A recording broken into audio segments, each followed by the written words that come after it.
Mark chapter 7. Then the Pharisees and some of the scribes came together to him, having come from Jerusalem. Now, when they saw some of his disciples eat bread with defiled, that is, with unwashed hands, they found fault.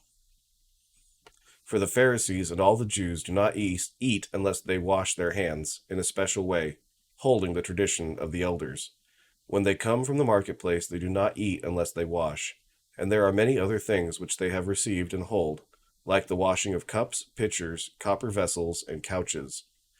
Then the Pharisees and scribes asked him, Why do your disciples not walk according to the tradition of the elders, but eat bread with unwashed hands? He answered and said to them, Well did Isaiah prophesy of you hypocrites, as it is written, This people honors me with their lips, but their heart is far from me. And in vain they worship me, teaching as doctrines the commandments of men. For laying aside the commandment of God, you hold the tradition of men. The washing of pitchers and cups, and many other such things you do. He said to them, All too well you reject the commandment of God, that you may keep your tradition. For Moses said, Honor your father and your mother, and he who curses father or mother, let him be put to death. But you say, If a man says to his father or mother, Whatever profit you might have received from me is korban, that is, a gift to God, then you no longer let him do anything for his father or his mother, making the word of God of no effect through your tradition, which you have handed down. And many such things you do. When he had called all the multitude to himself, he said to them, Hear me, every one, and understand. There is nothing that enters a man from outside which can defile him, but the things which come out of him, those are the things that defile a man. If anyone has ears to hear, let him hear. When he had entered a house away from the crowd, his disciples asked him concerning the parable. So he said to them, Are you thus without understanding also? Do you not perceive that whatever enters a man from outside cannot defile him, because it does not enter his heart but his stomach, and is eliminated, thus purifying all foods?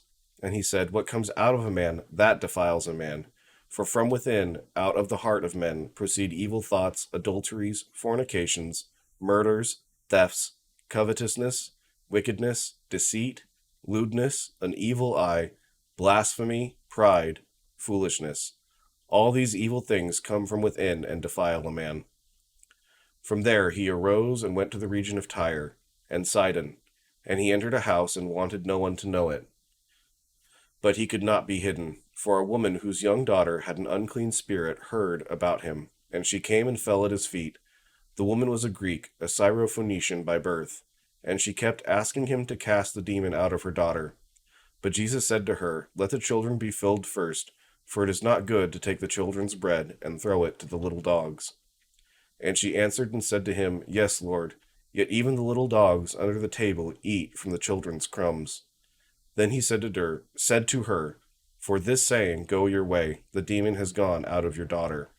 And when she had come to her house, she found the demon gone out, and her daughter lying on the bed. Again, departing from the region of Tyre and Sidon, he came through the midst of the region of Decapolis to the Sea of Galilee.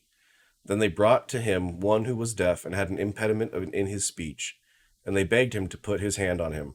And he took him aside from the multitude, and put his fingers in his ears, and he spat and touched his tongue.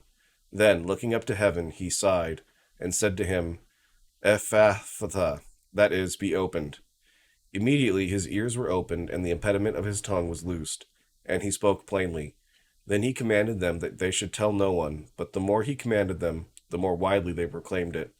And they were astonished beyond measure, saying, He has done all things well. He makes both the deaf to hear, and the mute to speak. Chapter 8. In those days, the multitude being very great, and having nothing to eat, Jesus called his disciples to him, and said to them, I have compassion on the multitude, because they have now continued with me 3 days, and have nothing to eat. And if I send them away hungry to their own houses, they will faint on the way, for some of them have come from afar. Then his disciples answered him, How can one satisfy these people with bread here in the wilderness? He asked them, How many loaves do you have? And they said 7. So he commanded the multitude to sit down on the ground, and he took the 7 loaves and gave thanks, broke them, and gave them to his disciples to set before them. And they set them before the multitude. They also had a few small fish, and having blessed them, he said to them also before them. He set them also before them. So they ate and were filled, and they took up 7 large baskets of leftover fragments. Now those who had eaten were about 4,000, and he sent them away, immediately got into the boat with his disciples, and came to the region of Dalmanutha. Then the Pharisees came out and began to dispute with him, seeking from him a sign from heaven, testing him. But he sighed deeply in his spirit, and said, Why does this generation seek a sign? Assuredly, I say to you, no sign shall be given to this generation. And he left them, and getting into the boat again, departed to the other side. Now the disciples had forgotten to take bread, and they did not have more than 1 loaf with them in the boat. Then he charged them, saying, Take heed, beware of the leaven of the Pharisees, and the leaven of Herod. And they reasoned among themselves, saying, It is because we have no bread. But Jesus, being aware of it, said to them, Why do you reason because you have no bread? Do you not yet perceive nor understand? Is your heart still hardened? Having eyes do you not see, and having ears do you not hear? And do you not remember? When I broke the 5 loaves for the 5,000, how many baskets full of fragments did you take up? They said to him, 12. Also, when I broke the 7 for the 4,000, how many large baskets full of fragments did you take up? And they said, 7. So he said to them, How is it that you do not understand? Then he came to Bethsaida, and they brought a blind man to him, and begged him to touch him. So he took the blind man by the hand, and led him out of the town.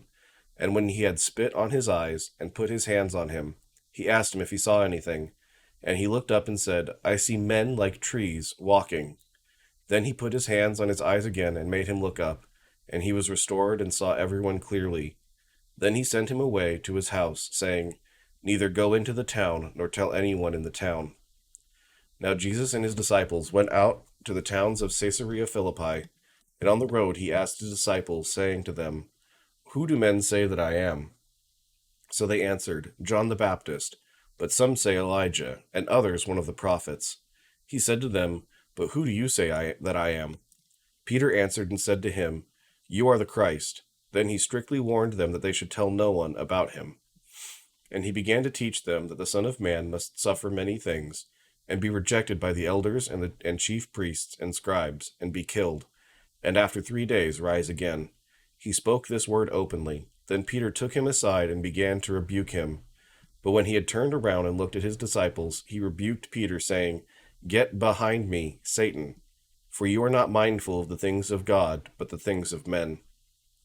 When he had called the people to himself with his disciples also, he said to them, Whoever desires to come after me, let him deny himself, and take up his cross, and follow me. For whoever desires to save his life will lose it, but whoever loses his life for my sake and the gospel's will save it. For what will it profit a man if he gains the whole world and loses his own soul? Or what will a man give in exchange for his soul? For whoever is ashamed of me and my words in this adulterous and sinful generation, of him the Son of Man also will be ashamed, when he comes in the glory of his Father with the holy angels.